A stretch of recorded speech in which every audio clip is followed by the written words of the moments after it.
नमस्कार, मैं बालकृष्ण मुले और आप देखना शुरू कर चुके हैं प्राइम टॉक का स्पेशल सेगमेंट मठ मंदिर और साधक। मठ मंदिर और साधक के इस स्पेशल सेगमेंट में हमारे मेहमान हैं सम्मानित श्री राजेश जी यादव। राजेश जी, आपका स्वागत है, आत्मीय अभिनंदन है प्राइम टॉक के इस स्पेशल शो के भीतर। आपको एक शिव भक्त बतौर पहचाना जाता है। इंदौर के खास तौर से यूँ कहा जाए कि श्रमिक क्षेत्र या यूँ कहें कि देवी अहिल्या की संपूर्ण नगरी क्यों न बात की जाए।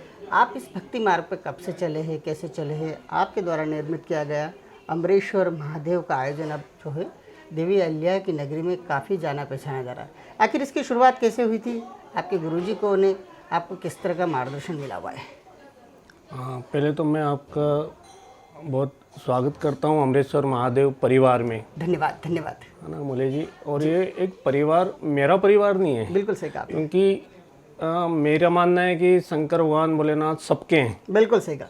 तो ये सभी का परिवार हुआ, संयुक्त परिवार है। संयुक्त परिवार है। जितने भी यहाँ पर आते हैं, जैसे आप भी आए तो आप भी उसी परिवार में से हैं। बिल्कुल सही कहा, बचपन के हम आपके मित्र हैं। हाँ, तो ये एक पूरा परिवार है और जो भी अतिथि आते हैं यहाँ पर सभी का परिवार है। तो एक व्यक्तिगत किसी एक व्यक्ति का निजी नहीं है ये, बिल्कुल सही। क्योंकि शंकर भोलेनाथ जी जो हैं सबके हैं। बिल्कुल सही कहा, संपूर्ण सृष्टि के पिता के रूप में भी उन्हें पहचाना जाता है। और ये जो मंदिर है ये 48 वर्ष पुराना मंदिर है, अमरेश्वर महादेव, अमरेश्वर महादेव सुभाष नगर जी। और जब मैं 2 साल का था तब ये मंदिर का निर्माण किया गया था। ओके। और जब से बचपन से ही पिताजी इसको हमको वसीयत में देके गए। तो हमारी आर्थिक स्थिति बहुत अच्छी नहीं थी उस समय जी। तो पिताजी हमको बोल के गए थे कि जब भी आपको कुछ चाहिए जी। तो ये घंटी बजा देना। क्या बात है, विरासत में आपको क्या मिला? तो ईश्वर भक्ति। ईश्वर बहुत भक्ति। खूबसूरत, बहुत तो खूबसूरत। कभी भी कुछ भी चाहिए तो इसकी घंटी बजाना ये देगा। क्या बात है, बहुत सुंदर। तो हमको जब भी कुछ ऐसा लगता है तो घंटी बजा देते हैं, बराबर प्राप्त होता है उससे। और ऐसी स्थितियाँ भी रही, आर्थिक स्थिति इतनी वो नहीं थी हमारे परिवार की। तो जब वो त्यौहार आते थे, शिवरात्रि आती थी, सावन सोमवार आते थे, जी जी। तो उस समय मेरी जेब में 200 रुपये होते थे। और उस समय हार फूल बहुत महंगे हो जाते हैं त्यौहार के समय। तो वो एक बजट बिगड़ जाता था। बिल्कुल सही कि भाई 200 रुपये के फूल ले लिए तो फिर भोग काय का लगाएंगे। बिल्कुल सही कहा। तो ऐसी कृपा रही भगवान की कि धीरे धीरे वो करते रहे, जैसा बजट रहा उस हिसाब से करते रहे। और आज उनकी इतनी कृपा है कि हम तो कुछ भी नहीं करते, हमको पता ही नहीं कौन करता है, बिल्कुल सही कहा। कहाँ से होता है, कैसे होता है। होती होगी आपको किस तरह के अनुभव है शिव भक्ति के खास तौर से? क्योंकि इन दिनों देखा जाता है कि ईश्वर की महिमा जो है, भक्ति की महिमा जो है चारों ओर देश दुनिया में बिखरी देखी जा रही। देखा यूँ भी जाता है जो भी आध्यात्मिक क्षेत्र में सक्रिय रहते हैं, जो ईश्वर को मानते हैं, जो भक्ति करते हैं, उनकी उन्नति। जैसे हमने भी स्वयं ने आपको देखा हुआ, आपका जो लाइफ है वो फर्श से लेकर अर्श तक कही जा सकती है। आज आप इंदौर शहर में एक उद्योगपति बतौर पहचाने जाते थे। हाल ही में आपने बताया कि एक समय ऐसा भी था कि भक्ति करने के लिए भी जो अर्थ की, जो लक्ष्मी की आवश्यकता होती थी, उसको अरेंज करने में भी दिक्कत आ जा करती। किस तरह का अनुभव है? मैं जब पहली बार अमरनाथ गया था तो कुछ बजट था कि भाई इतना बजट है, इतने में ही होके आना है। तो कुछ स्थितियाँ ऐसी थी। और जब पहली बार गया उसके बाद मैं कंटिन्यू 21 साल तक अमरनाथ गया। क्या बात है, बहुत सुंदर। और जब मैं अमरनाथ जाता था तो मैं, लोग जल से अभिषेक करते हैं और मैं उनका आंसुओं से अभिषेक करता था। बाप रे बाप, वाह क्या भक्ति है, गजब। तो 21 साल तक गया मैं। 21 साल में काफ़ी उन्होंने मेरे को एक अलग ही अनुभूति दी कि संसार क्या है और इस जीवन क्या है, एक वहाँ से प्राप्त हुआ। और एक घटना बताता हूँ मैं कि जब लास्ट बार मैं अमरनाथ गया तो मैं उनको साथ में लेके आ गया। क्या बात है, बहुत सुंदर। कि अब मैं आपके पास नहीं आऊँगा क्योंकि मैं 21 साल से आ रहा हूँ, और अब या तो आप मेरे साथ चलो या मैं यहीं आपके साथ पास रह जाता हूँ, दोनों में से आपको जो करना है वो कर। आप ठीक। तो उन्हें वो लास्ट साल जो था, मैं वहाँ से ऊपर से उतर रहा था तो नीचे आते आते बस ऐसा लगा कि बस 2-4 सेकंड की जान बची है। क्या बात है। फिर इंदौर आया तो सावन का महीना रहता है उस समय। फिर चांदी की जलाधारी बनाई तो उसमें अंदर से ही अमरनाथ प्रकट हो गए। चांदी की जलाधारी में अमरनाथ का शिवलिंग आप दर्शन करेंगे तो उसमें देखेंगे।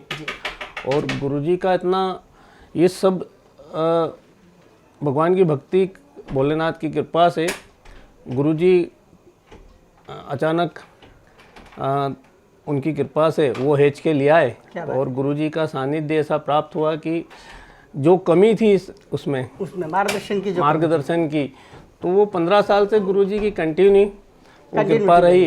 तो उससे जो एक 10% का काम था तो वो एक 100% का काम हो गया। वाकई सही कहा आपने कि जिस तरह से बाबा अमरनाथ जी के माध्यम से जब भी ईश्वर को किसी का उद्धार करना होता है तो जाहिर सी बात है कि भगवान उन्हें स्वयं मार्गदर्शन दिखाते हैं और मार्गदर्शन की भूमिका, वो मार्गदर्शक की भूमिका जो है गुरु निभाता है और आपको एक सच्चे गुरु का सानिध्य मिला है और यहीं से आपके जीवन में कहीं ना कहीं सार्थकता आ चुकी है। आपने इस आयोजन को अमरेश्वर महादेव जी का जो महाशिवरात्रि का महापर्व जो मनाया जाता है, ये इसका वैभव जो इन दिनों खासा देखा जा रहा है। मैं तो ये देखता हूँ कि इंदौर का जो इलाका है, इंदौर का जो पूर्वी क्षेत्र है, क्षमा कीजिएगा, वहाँ पर इतना शाही आयोजन पिछले दिनों 3 दिनों से आपके द्वारा किया जा रहा है।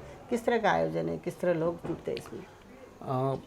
एक हमें हर साल जैसे एक परिवार अपनी व्यक्ति शादी की सालगिरह मनाता है या एक जन्मदिन मनाता है या शादी की वर्षगांठ मनाता है, तो उसी तरह हम भी ये कई वर्षों से शिवरात्रि पे, भोलेनाथ की शिवरात्रि पे विवाह हुआ था। बिल्कुल सही। हमने यही शिक्षा प्राप्त की है, यही हमको मालूम है। तो एक हम उसका 3 दिन का आयोजन रखते हैं, पूरा शिव विवाह करते हैं, जिसमें हल्दी मेहंदी की रस्म होती है और भगवान की बारात निकलती है, भगवान का अभिषेक होता है, फिर एक भंडारा भोजन प्रसादी होती है जिसे लोग शादियों में रिसेप्शन कहते हैं। बिल्कुल सही कहा। और एक दहेज नहीं होता है, बाकी जो शादी में होता है वो पूरा होता है।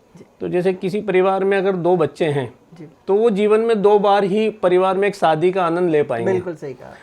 और हमारे को भगवान सभी कहने, मुझको क्या, जितने भी यहाँ आते हैं भक्तगण सभी पर वो कृपा करते हैं कि सभी एक आनंद लेते हैं। उनको ऐसा लगता है कि मेरे परिवार में ही शादी है। सही कहा। क्या मेरे परिवार में ही शादी है, क्योंकि वो तो सभी के हैं ना। बिल्कुल सही कहा। क्या तो यहाँ पर जो कॉलोनी में हमारे आसपास जितने भी लोग हैं, वो शिवरात्रि आती है उसके 10 दिन 15 दिन पहले से नए कपड़े खरीदना, क्या बात है, और पूरी तैयारी करना कि बारात में जाना है भोलेनाथ की तो नए कपड़े पहनना है। बिल्कुल सही। और कुछ ऐसे जो टेंट वाले हैं जैसे कुछ, तो वो भी ये इच्छा रखते हैं कि हम टेंट नया खरीद के लगाएं। क्या बात है। कुछ सामान लगाएं तो वो नया लगाएं, क्योंकि भगवान भोलेनाथ की शादी है और परम पिता की शादी है का आयोजन है, तो उसमें अच्छे से अच्छा हो।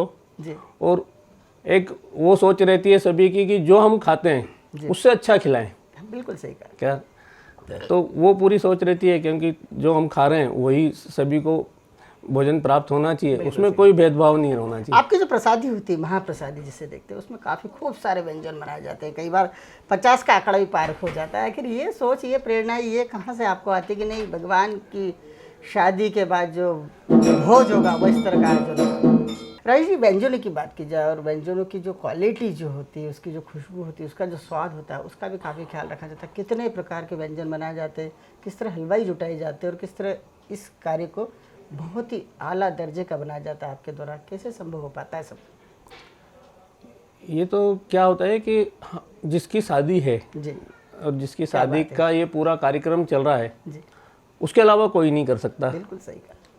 लोगों को लगता है कि ये कार्यक्रम राजेश यादव कर रहा है या ये कर रहे हैं, नहीं, वो झूठ है। बिल्कुल सही। वो झूठ है, क्योंकि किसी की ताकत नहीं, वो परमपिता सबकी शादी करता है, सबके काम करता है, उसका काम कौन करेगा? बिल्कुल सही कहा।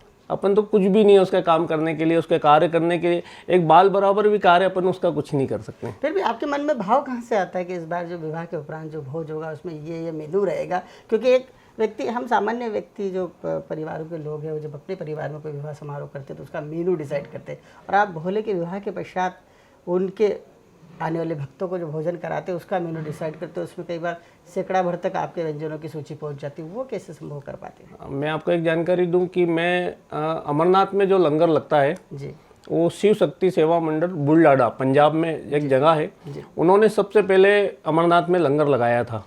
तो मैं उस लंगर का प्रधान हूँ, मध्य प्रदेश का। तो वहाँ से हम जब अमरनाथ जाते थे तो वहाँ पर सब सेवा देना पड़ती थी, तो वहाँ पर ड्राई फ्रूट से लेके ऐसी कोई चीज़ नहीं है भोजन की जो वहाँ पर नहीं उपलब्ध होती थी। और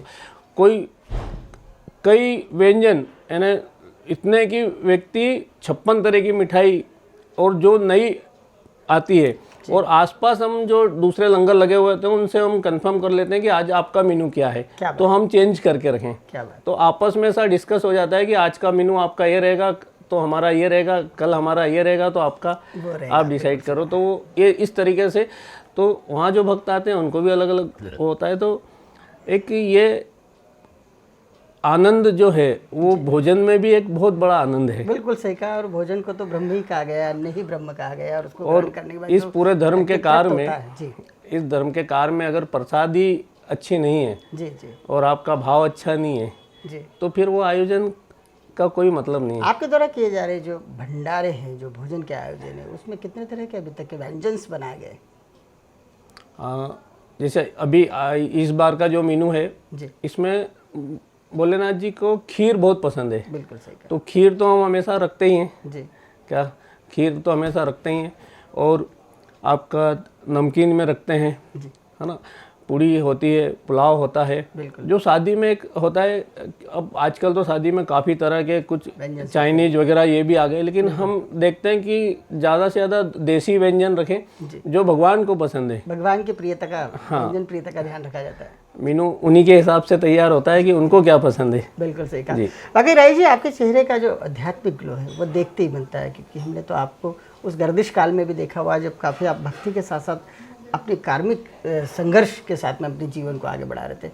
किस तरह लगता है, कितनी अनुकूलता लगती है भक्ति के साथ में अपने जीवन को चलाना? और आज एक आप समाज में एक अच्छी हाइट पर है, आपको इंदौर शहर ही नहीं प्रदेश निदेश का VVIP भी कई बार पहचानता है। आपके ऐसे कई दिग्गज लोगों के करीब आ चुके हैं, भक्ति मार्ग से चलते हुए ईश्वर का आपको जो आशीर्वाद मिला है उससे कैसा लगता है आपको? वाकई अहंकार लगता है या फिर कहीं सादगी के साथ ही इसी तरह शिव भक्ति के साथ जीवन को बढ़ाना अच्छा लगता है?